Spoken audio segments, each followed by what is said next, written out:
అది యోసేపు గారి ఇల్లు. యోసేపు గారు తన గృహమందు పని చేసుకొనుచున్న ఒకరోజు బాబు ఏసేపు ఏం చేస్తున్నావు?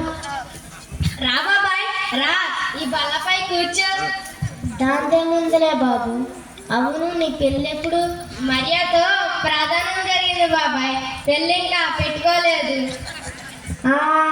అది కాస్త శుభకార్యం కూడా తొందరగా ముగించు. వస్తాను. అలాగే బాబాయ్.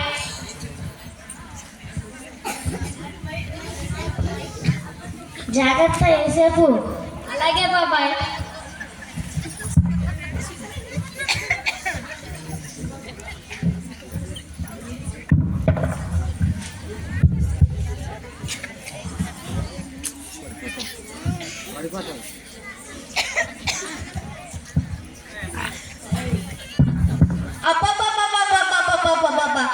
ఏం గుసగుసలో, ఏం పుకారులో వినలేను. కాలేబ్ గారు ఏమి అంత కంగారుగా ఉన్నారు?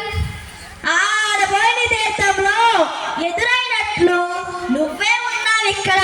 నీ చెవి వరకు ఈ వార్త రాలేదా? అయినా ఎందుకు వినపడుతుందిలే. అసలు విషయం చెప్పండి, జాగు చేయకుండా. ఏముంది ఇంకా? సిగ్గు నీకు ప్రదానం జరిగిన మరియా గర్భవతి అట. ఈ విషయం మీకెలా తెలిసింది? ఎలా తెలిసిందేంటంటావయ్యా? ఊరంతా అట్టుంటే నువ్వింకా కట్టలు పట్టుకుంటా కూర్చున్నావు. ఇదిగో ఏసేపు, నువ్వు ఏదో ఒకటి చేయకపోతే నీ పరువు కాస్త నేలపాలే. వెళ్ళొస్తాను.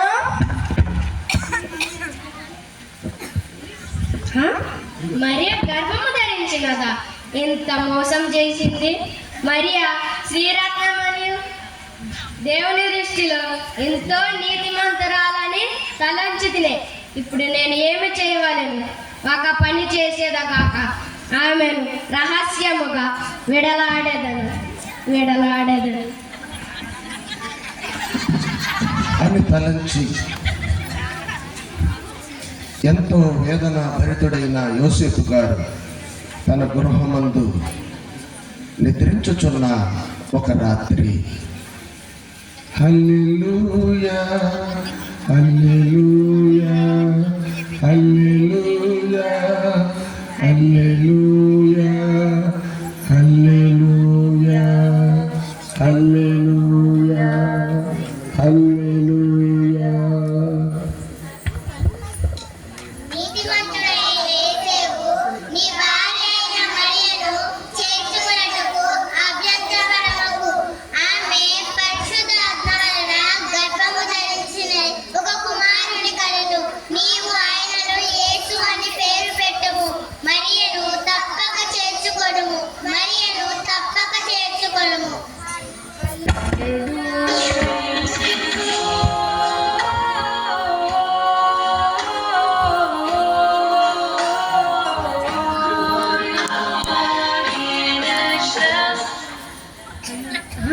నేను కలగంటిన స్వప్నమే.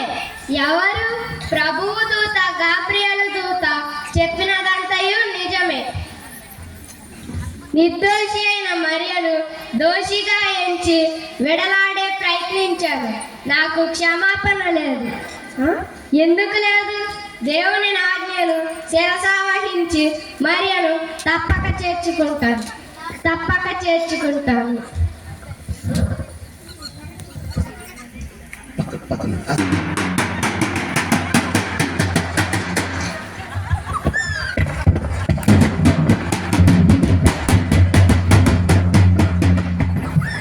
సమస్తమైన ప్రజలందరూ వినండి. సర్వలోకానికి ప్రజాసంఖ్య రాస్తున్నారు. కాబట్టి మీరందరూ మీ వివరణను రాయించుకొనుటకు మీ పట్టణాలకు వెళ్ళవలసిందిగా కైసరు ఆగస్టు ఆజ్ఞ.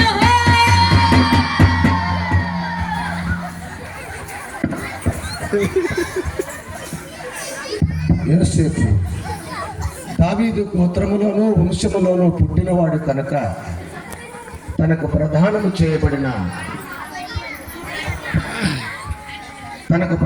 చేయబడిన మరియను తన గ్రామమైన నజరేతు నుండి బెత్లెహేము నగరమునకు పయనమై వెళ్ళాడు. నిండు చూలాలైన తన భార్యను తీసుకొని యోసేపు గారు ఆ బెత్లెహేము నగరములో ఉన్న సత్రానికి వెళ్ళారు.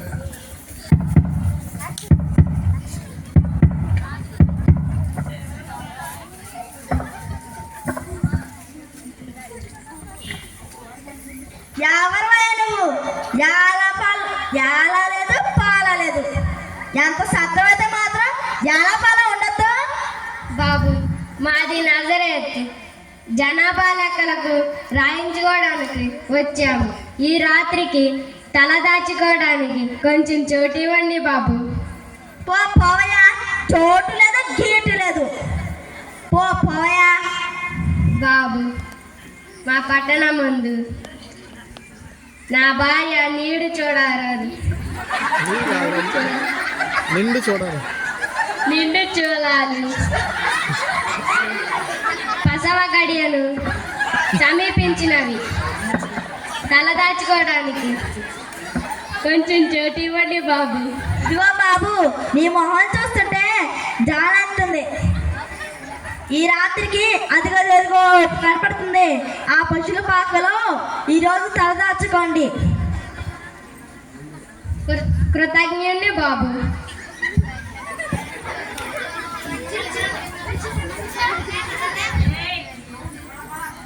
ఆ విధంగా పశువుల పాకలో మరియా ప్రభువుకు జన్మనిచ్చింది.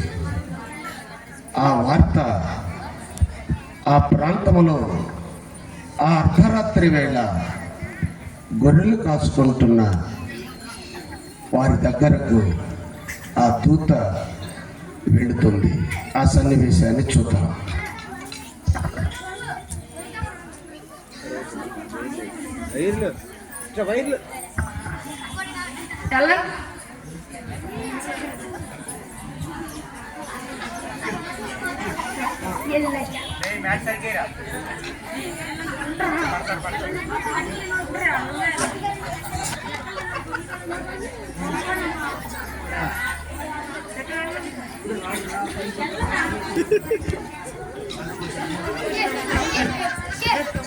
పిల్లలకు మైకు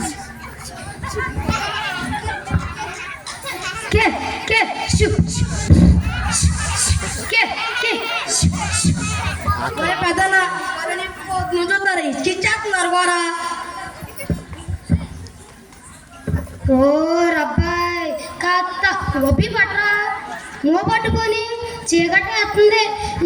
ఏ తోడేలైనా చూసిందంటే గుట్టుకుని మింగేస్తుంది. సలేకుందిరా బాబు, సంకలేత్తలేకపోతున్నాను.